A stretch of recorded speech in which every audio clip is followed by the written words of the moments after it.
Bien, amigos, esta es la segunda parte. Ya nos refrescamos un poquito, sacamos acordeones aquí. Todo lo que se nos vaya olvidando, bueno, es que no todo lo tenemos en la memoria y estamos tratando de ser lo más naturales posible. Sin que se nos vea el pánico escénico. Sí, esa es la cuestión. Esta es la forma que le estamos tratando de dar al programa. Sigue aquí Daniel Sánchez con nosotros en los controles, él nos va avisando. Así es. Este va a ser un segundo segmento de media hora. Vamos a rematar ahorita ya para pasar la cuestión.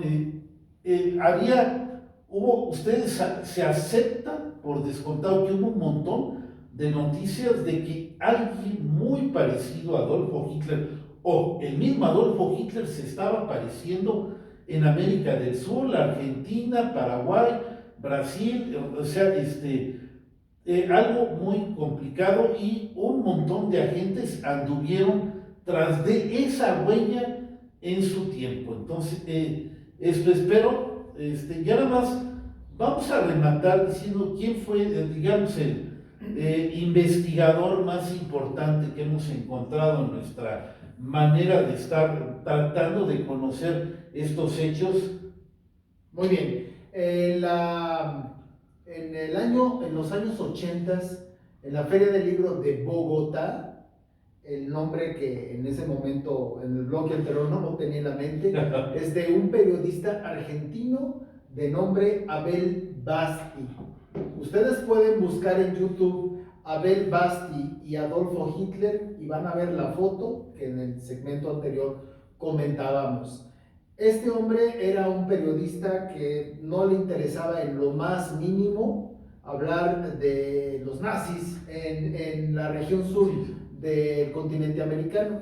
Era un reportero más de política, pero nunca tuvo el interés de meterse exactamente a quiénes eran las personas, las personalidades nazis que estuvieron viviendo en el Cono Sur. Hasta que él es...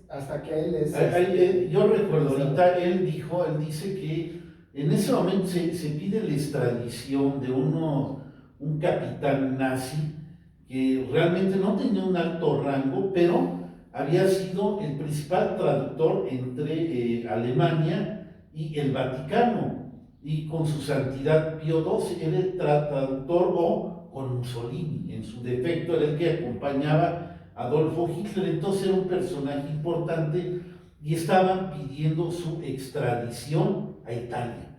Y ese caso se lo encarga Abel Basti, que no sabía nada del tema, pero para poder hacer un buen trabajo, tal como debe ser, pues él tiene que empezar a estudiar como tú, como yo, o sea, de repente no sabes nada, pero surge la coyuntura y estudiar y a ver, y te metes de lleno en la escena, y entonces este personaje se da a la tarea de investigar en serio lo que está pasando. Abel Basti, y todo esto lo lleva a los rumores de que Adolfo Hitler vivía en Bariloche, en Argentina.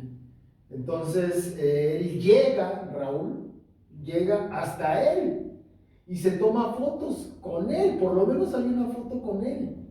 Y esta foto, en su momento, le llega al FBI. Sí. Le llega al FBI y el FBI le dice a él que no esté moviendo más de lo que ya se sabe o de lo poco que se sabe, y de una manera u otra lo silencian. Esto estamos hablando a principios de los 60.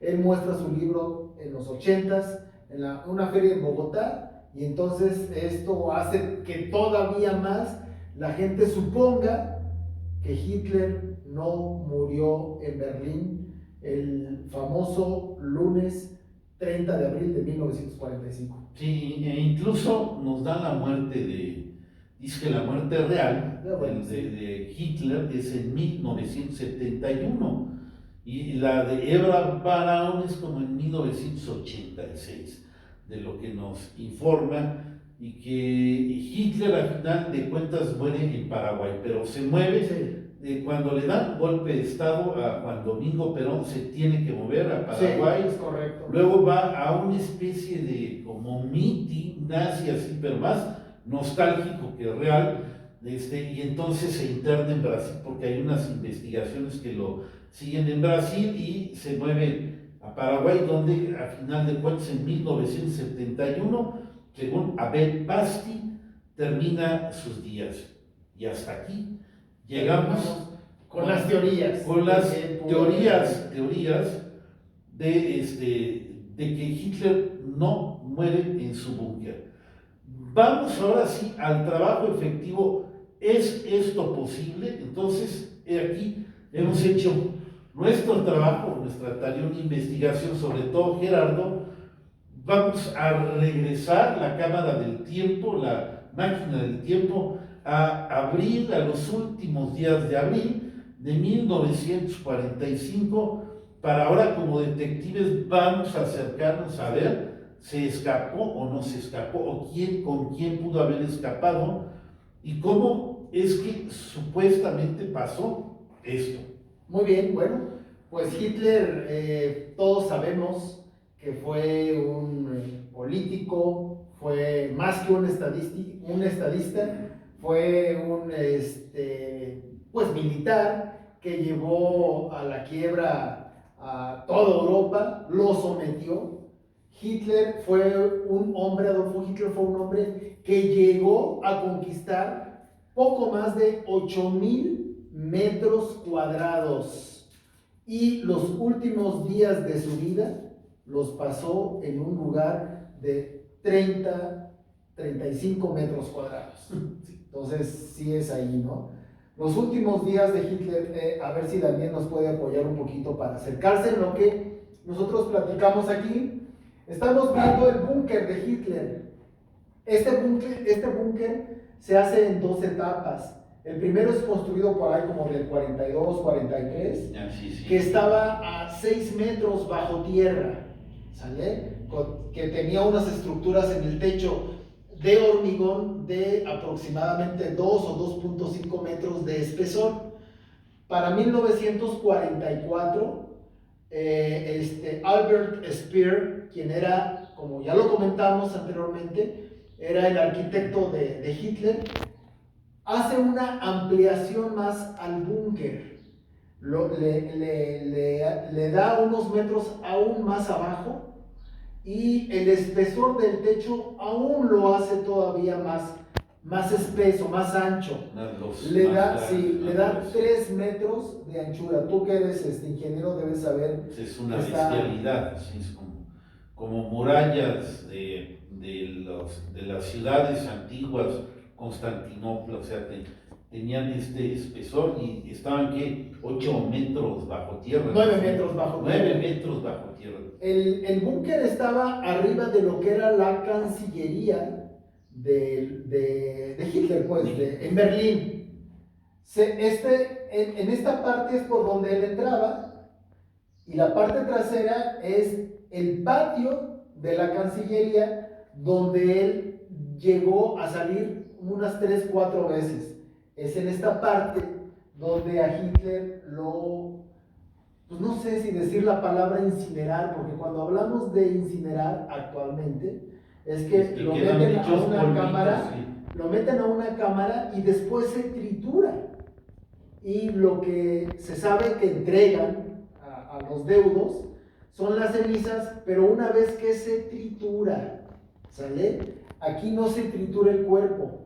Si se quemó, debieron de haber existido pues todavía los huesos, Raúl, porque para triturarlos requieren de un peso enorme. No, estaban semiquemados, ni siquiera completamente quemados. Entonces, bueno. O sea, estaban reconocibles, se veía el bulto. Totalmente, ¿no? Entonces, Hitler, aquí estaban los cuartos de Hitler, aquí estaban las salas de junta de Hitler. Las salas de juntas eran de 3x3, Raúl, y entraban 15 ministros o 15 militares de alto rango, sí, era 2 veces al día. Apiñados ahí, han de haber estado con un calor insoportable. Por supuesto que había unos cuartos con máquinas para darle precisamente Sí, un poco de aire de acondicionado. aire acondicionado, para dar precisamente de repente una cierta calefacción, porque pues también debió haber sido frío, Claro. y también sin duda claustrofóbico. Bien, Hitler, cuando él entra a su búnker, entra los primeros días del año de 1945. Al parecer entra el 16 de enero de 1945, precisamente porque ya está básicamente perdido. Todos los militares lo veían. Lo había visto Himmler, que era el segundo a bordo, Goering, que era el jefe de la Luftwaffe, sí. Albert Speer Speer, lo vio. su gente el líder de la SS, que era Goering, Sí, Martin Bormann. Hermann Goering, todos lo ven, pero Hitler no. ¿Qué es lo que sucede? Que como ya están los dos pisos del búnker, uno que se construyó a principios del 43, 42 por ahí, este que se construye en el 44 ya es completo. Entonces estos eran los cuartos de Hitler, de Eva Braun, el cuarto en donde él tenía sus conferencias, el de su doctor, y al fondo habían tres secciones de escalinatas que subían al jardín de la Cancillería. Vamos a ver en la siguiente gráfica cómo eran las tardes que él pasaba con la gente en comida. Aquí tenemos a Goering, a Hermann Goering, y tenemos algunos otros oficiales de alto rango. Hitler aquí, vaya, con la comida, y todos comían ahí en el búnker. A pesar de que ya es parte de 1945, se les nota en la cara una cierta tranquilidad, felicidad, sobre todo Adolfo, porque pensaban que ellos podían ganar la guerra, pero la situación venía manejándose de manera totalmente diferente. En esta son una foto tomada en 1944 de la amante de Hitler y obviamente Adolfo. ¿Sabes cómo se llamaba el nombre completo de Eva Braun? No. Se llamaba Eva Ann Paul Braun, como quien dice Eva Ana Paola Braun. Cuando muere, pues fue Eva Ana Paola Hitler. Sí. A ella la conoce a principios de los 30.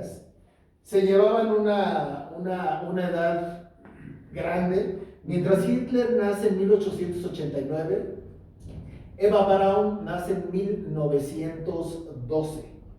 Entonces, sí es una buena cantidad. Una cantidad, sí. Él la conoce con un fotógrafo en donde él iba a tomarse unas fotos de publicidad. Todavía no era ni siquiera canciller cuando él conoce a Eva Braun. Entonces, cuando ella lo ve, no es el Hitler que el mundo conoce en los 40, sino era un Hitler joven, jovial, y era el clásico Hitler que gustaba de dar sus pláticas, que gustaba de dar sus shows, porque el hombre se entrenaba. Hitler se veía en el espejo, Raúl. Sí.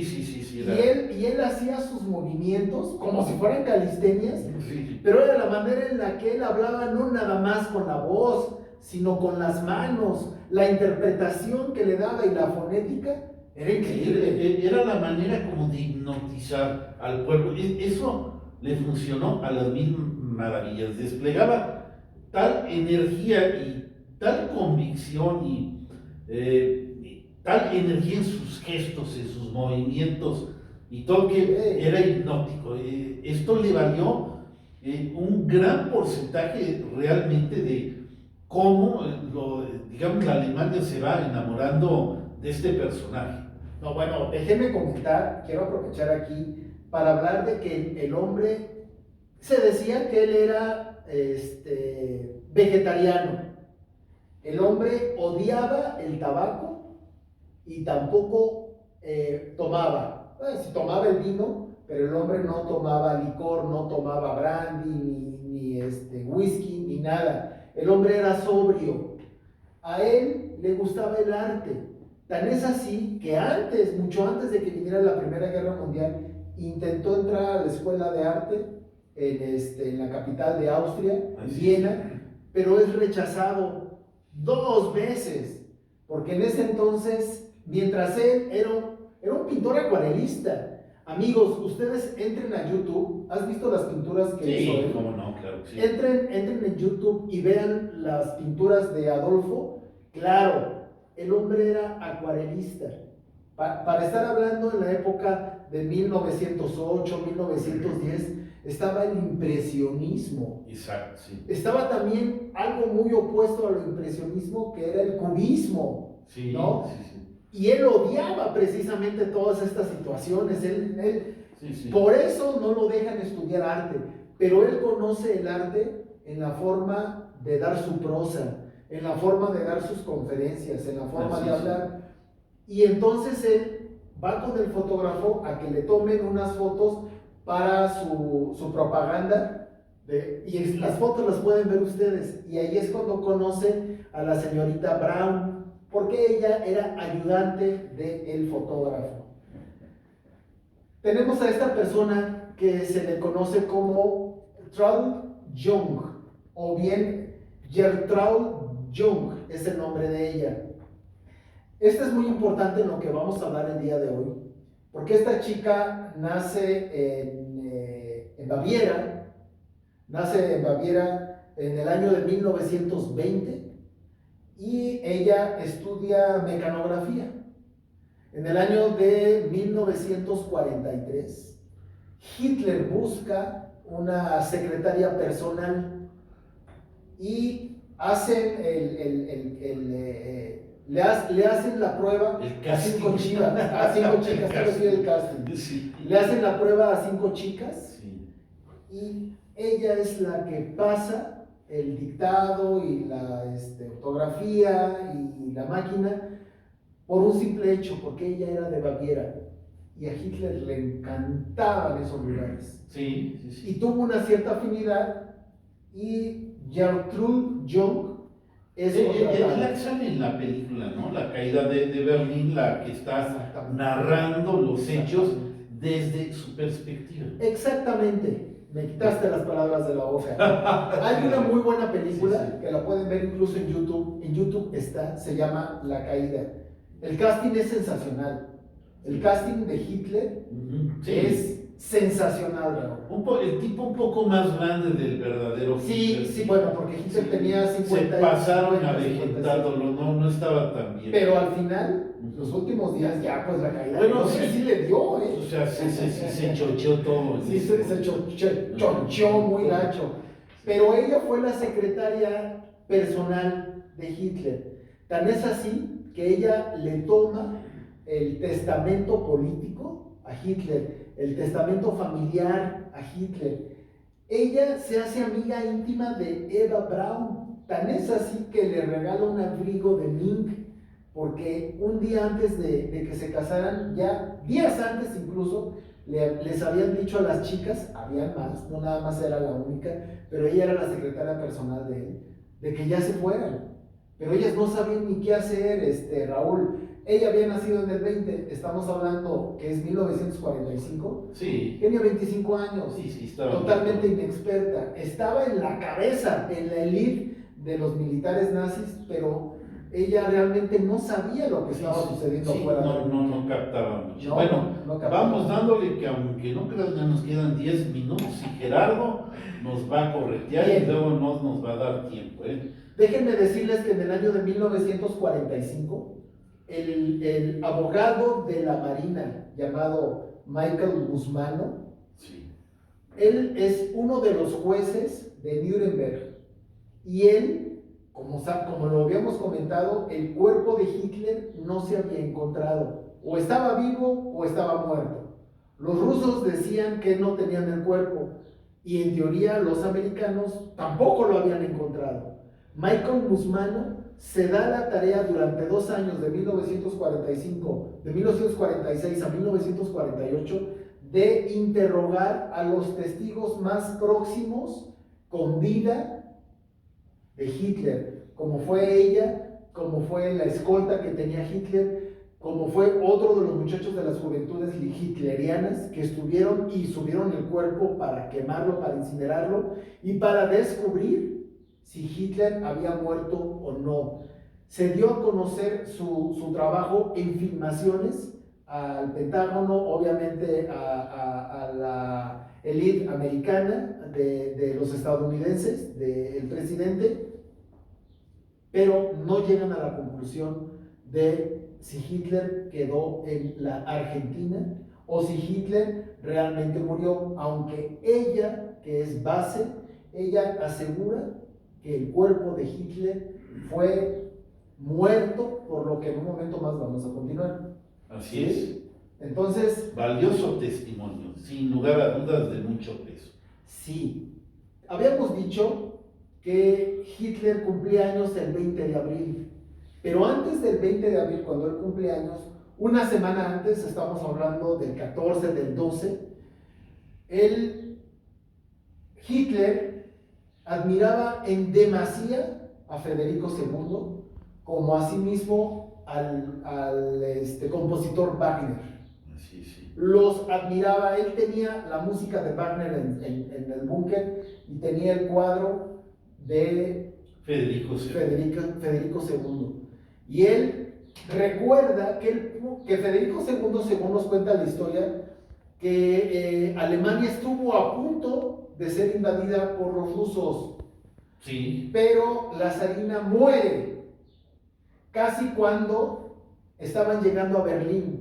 Cuando la zarina muere, los militares rojos rusos, pues, soviéticos rusos, se retiran y se regresan a los funerales de su zarina, y la Alemania se salva, por así decirlo, de haber caído en manos. Lo que era Alemania, estamos hablando de realmente Alemania tal como la conocemos, es un país más joven que México. Sí. Indiscutiblemente, lo que llaman el primer Reich viene a partir de, digamos, como de 1872, cuando cae precisamente Napoleón III, es derrotado por Bismarck, el canciller de oro, y él es como quien es el primer rey de esta Prusia, y además esto seguramente es antes de ya, después de las batallas napoleónicas, también cuando los rusos están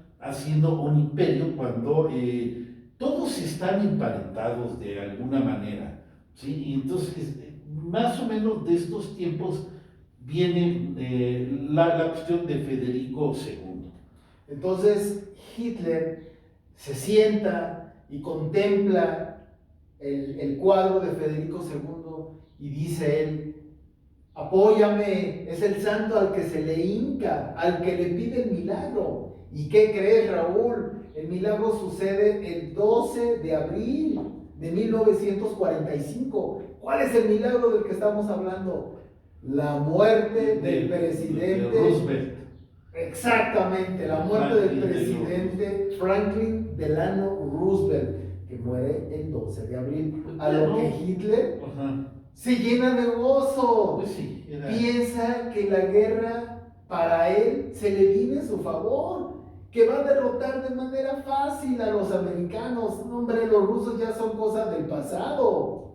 Sí, pero sí, realmente era como delirio, ¿no? De lo que estaba, porque realmente, obviamente, muere Roosevelt, sube Truman. Claro. Y, o sea, las cosas no tienen por qué cambiar. Ya, pero la lógica de él era de que si era un milagro. Era lo que llamamos como un gusto chaparro, ¿no? Es como una cuestión de que, o sea, ya que no va a ganar la guerra, pero bueno, se muere primero Roosevelt, eso bueno, Raúl, lo pone contento. Raúl, es que iba a ser atacado cuando se muere la zarina, Federico, y él iba a ser también posiblemente eliminado, y se muere el presidente. A lo mejor se hubiera muerto Stalin en vez de Roosevelt, pero bueno, era más importante Stalin en este momento. Bueno, entonces él pedía mucho eso, ¿no?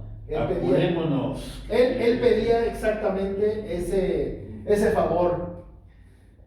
cuando en el año de 1945, después de que sucede el problema de que muere el Franklin Delano Roosevelt, pasa todavía una semana, Raúl, y a Hitler no le informan exactamente cómo suceden las cosas. Le informan de una manera más relajada, porque si le informabas en la manera en la que él no esperaba escuchar, podrías tú morir, podrían declararte que estabas falseando información, y lo peor del caso es que no nada más tú, sino también tu familia. Claro. Entonces, nadie quería decirle la verdad a Hitler.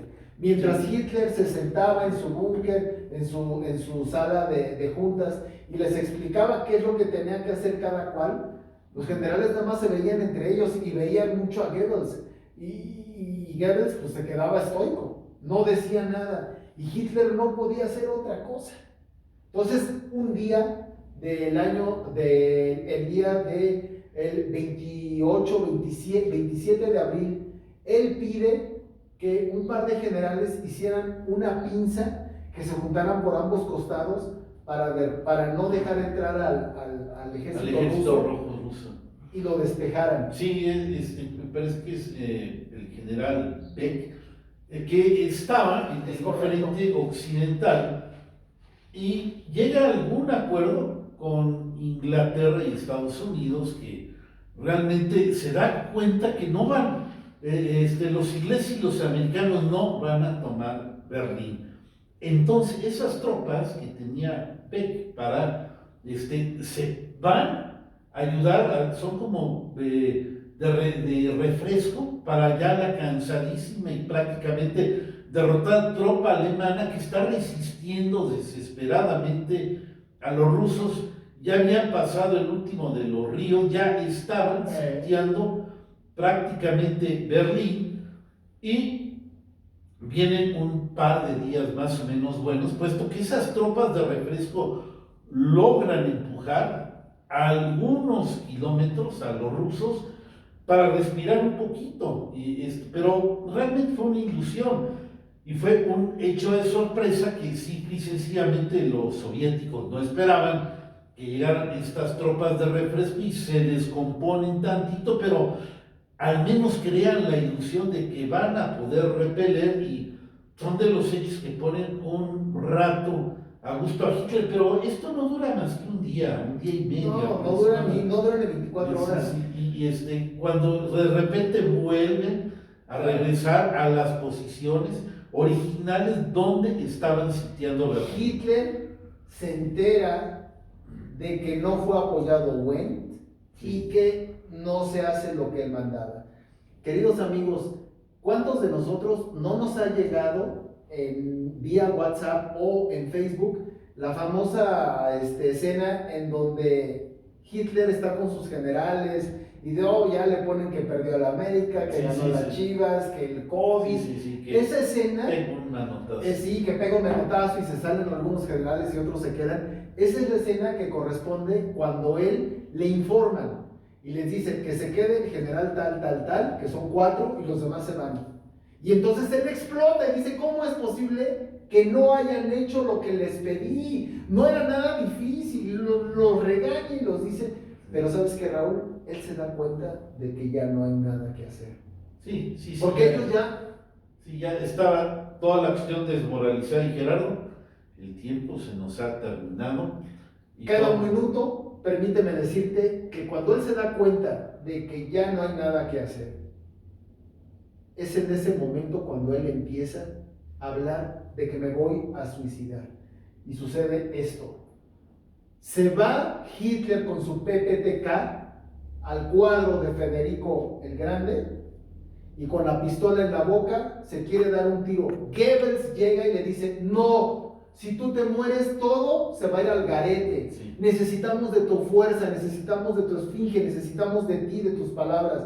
Por favor, no, soporta, aguanta, tú eres nuestro sostén. Hitler lo piensa y hace que entonces Hitler no se suicida ese 28 de abril. Muy bien. terminamos el segundo segmento, viene el último y definitivo, donde ya vamos a ver los detalles de la muerte de Adolfo Hitler. Gracias, Daniel, Daniel todos se me ustedes. fue ahorita.